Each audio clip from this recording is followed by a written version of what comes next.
Hey everyone, welcome back to Darren Tumbles. Today we're going to be looking at two new skills that Rebeca Andrade trained this year but never actually competed. So the first skill is the yurchenko triple full on vault, which basically is a round off onto the vault, back handspring onto the table, followed by a triple full in a laid out position. Now, this has never been competed successfully by anybody before. So if she were to compete this and land it, it would actually be named after her. And I was really surprised that this was one of the vaults she was training because Rebeca has torn her ACL in her knee 3 times. And that injury happens from twisting into the ground with your legs not bent to absorb the landing.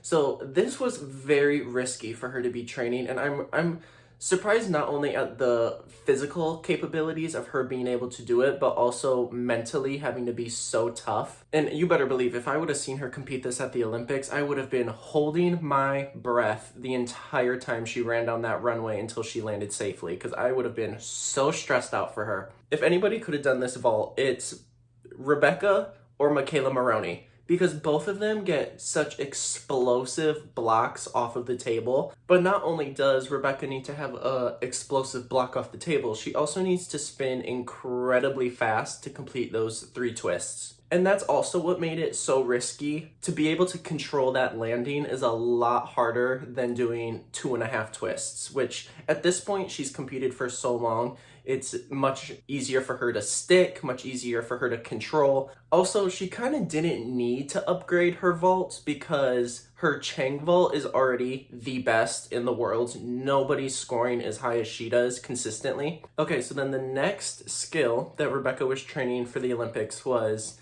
round off back handspring, whip, double layout with a full twist.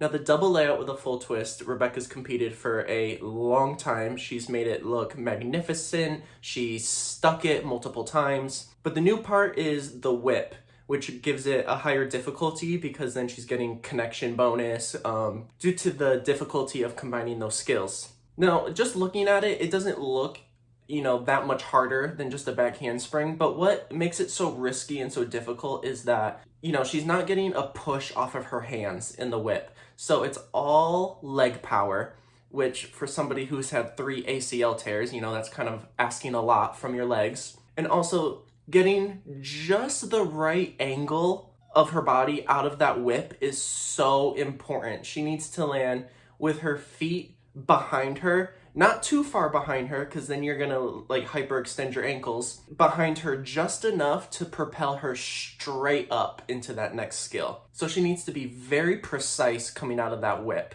And honestly, in this video, we can see that her technique is amazing, but I think the reason we didn't see it at the Olympics this year was because there was just too much risk that she was gonna go out of bounds. Because now it's 4 skills corner to corner instead of 3 skills. And a whip is supposed to be long anyways. That's how you're generating power.